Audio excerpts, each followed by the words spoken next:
The three medium of languages for instruction that we are looking at are mother tongue, national language, and international language. If we agree to start a child's education in the mother tongue, then we also have to decide how long, for how many years should the child be instructed in the mother tongue.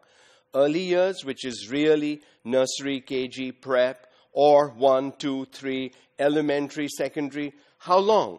This decision depends on how are we willing and prepared to develop the teaching learning materials for all subjects at all levels.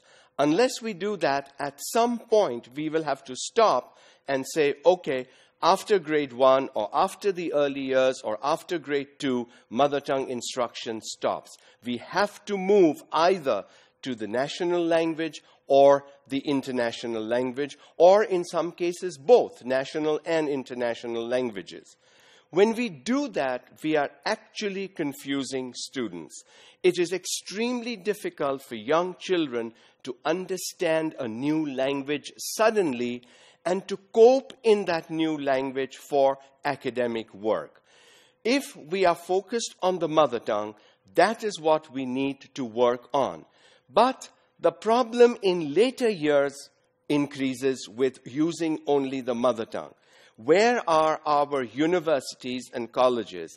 Tertiary education in mother tongue. Where is professional education in mother tongue, like medicine and engineering and law and computer science and all that? So if we suddenly stop mother tongue instruction, we are actually disadvantaging our own students.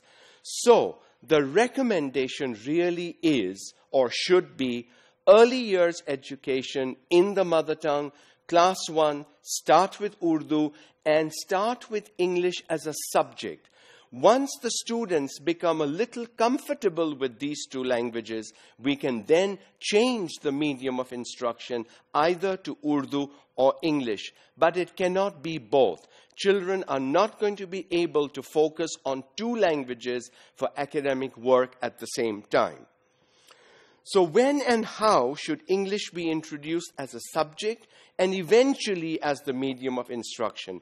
You cannot suddenly impose English as a medium of instruction without teaching it as a subject, so that the students at least have a good foundation in the language and will be able to pick up thereon as they move through their education. What about the right of ethnic minorities to have primary education in their own mother tongue? As I said earlier, different mother tongues also have different dialects depending on the region that you come from. And so this actually complicates the issue of education. Education is not a simple issue anyway, and the medium of instruction, the language, the dialects, and all that make it way more confusing for the teacher and for the student. At some point, somebody will have to stop and say, we cannot deal with dialects, we can only deal with the major mother tongue issues, and that's what we are going to do. The dialect issues can then be left to the parents at home. If you understand the major mother tongue, you should be able to work around the dialects on your own.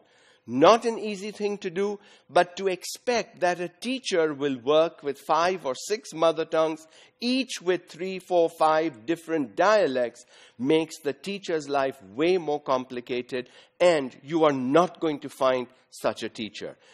Very rarely do people speak 5 and 6 different languages clearly with understanding, and then in schools and in classrooms to be able to teach in those multiple languages, and for the teacher to switch from one language to another depending on which background child he or she is dealing with, makes the issue way more complicated.